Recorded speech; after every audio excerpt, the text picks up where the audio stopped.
In this video, I'm going to share with you 8 tips that have helped me to learn filmmaking on my own.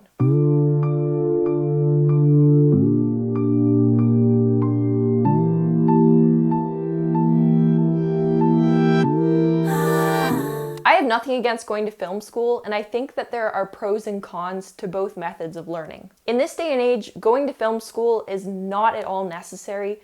However, learning on your own can come with its own set of challenges. My intention with this video is to share with you some things that have worked for me so that you can save time and avoid some of the mistakes that I made.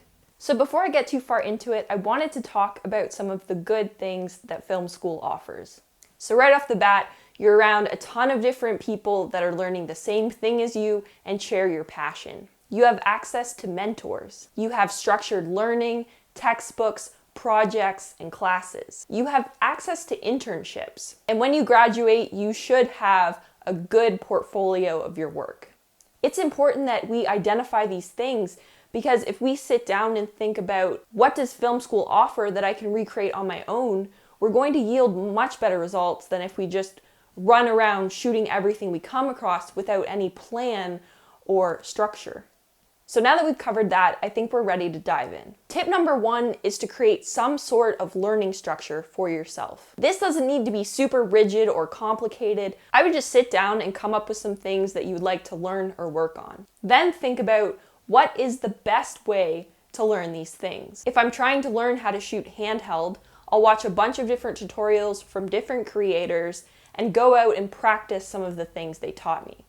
Then I'll jump into my computer, watch what I've created, maybe watch those tutorials again, go out and try again and improve on what I've made. So what you're trying to do here is you're trying to learn a new skill, practice it, get comfortable with it, and then apply it to your future work. Tip number 2 is to give yourself goals to work towards. Is your end goal to make money making videos? Do you want to make a documentary? Real estate videos? Maybe you just want to make really cinematic videos or get incredibly good at sound design. Maybe you want to try a bunch of different things. But knowing what you want to get out of your learning and what your end goals are will help you better structure your learning and your time. A mistake that I made at the beginning was that I was trying to learn everything all at once, and I had no specific goal or idea of what I was working towards. I was just trying to get good at video.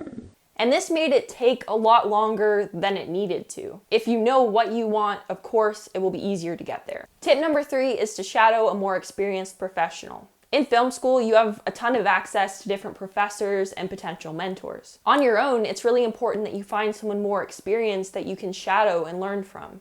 I would look up production companies and filmmakers in your area and offer to second shoot or carry gear in exchange for getting experience with them. I did this when I first started out, and I actually ended up getting a job out of it. I learned so much, and this was incredibly valuable to me. I would also recommend networking at film festivals and industry events so that you could potentially find someone that you could follow around on set or even just ask questions to. Tip number 4 is to create videos of yourself, your friends, and people you know who own businesses. You need to get experience working with others, and there's no better way to do this than to ask the people that you're closest to. I went to the Canadian Tire, bought the number of hockey pucks you wanted, we drilled holes in them, and that's the lift kit. This allows you to get experience working with a client, it allows you to get better at making videos, and it gets you to put yourself out there as a videographer or a filmmaker. When you're first starting out, you want to make a lot of content because no matter who you are, the first videos you make are not going to be that good. The more videos you make, the better they're going to get. Try as much as you can to make stuff with other people. And if you're not comfortable with that yet, or you want to try out something new, put your camera on a tripod and make a video of you. I'm not living out of my car. You can take all the time you want, you can try new things, you can do whatever. Shut up and sit down. Basically, you want to do whatever you can to build a portfolio in the area of filmmaking you think you want to get into. Doing these things will help you learn really quickly, and it will allow you to get out into the real world and make things with other people. Tip number 5 is to connect with others that are doing the same thing as you. In film school, you'd be surrounded by tons of other students that you can connect with and make things with. They share your passion and they are an incredible resource to have. Learning on your own can be a really lonely task. This is why it's super important to connect with other artists, other people that are making things. It doesn't necessarily have to be videos, just people that are creative and driven. If you know other artists or people that make videos, reach out, ask them for feedback, like their work, comment on it, ask for tips, go to networking events, go to film festivals, and just talk to other people that are there, connect with them, add them on social media.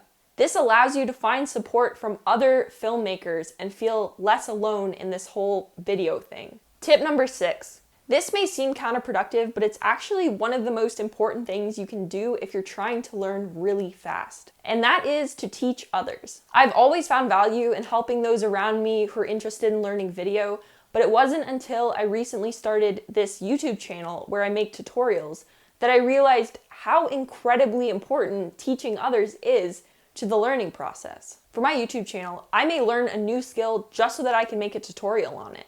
This gives me an incentive to learn new things and makes me structure my learning better. And if I'm making a tutorial on something I'm really knowledgeable about, this just reinforces what I already know and helps me build on it. You have to really understand something before you can teach other people that thing. When I'm creating a tutorial, I ask myself a whole bunch of questions. I ask myself, am I doing this the best way? How are other people doing this thing? How can I build on what I'm already doing? And this just allows me to learn more and be more confident in the things that I already know.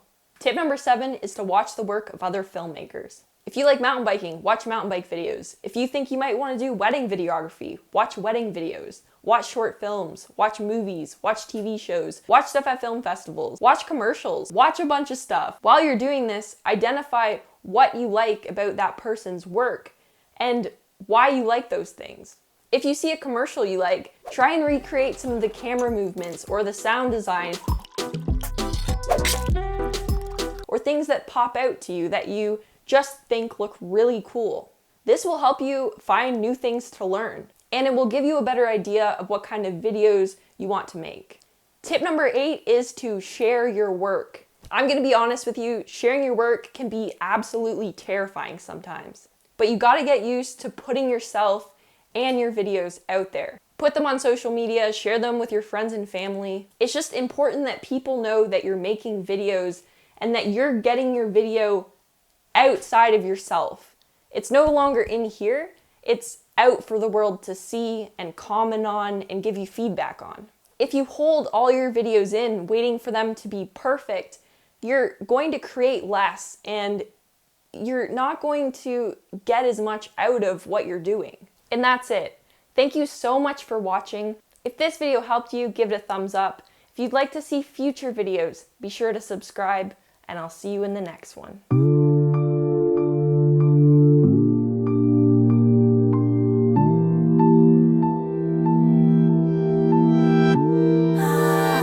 You should know I'm not like others.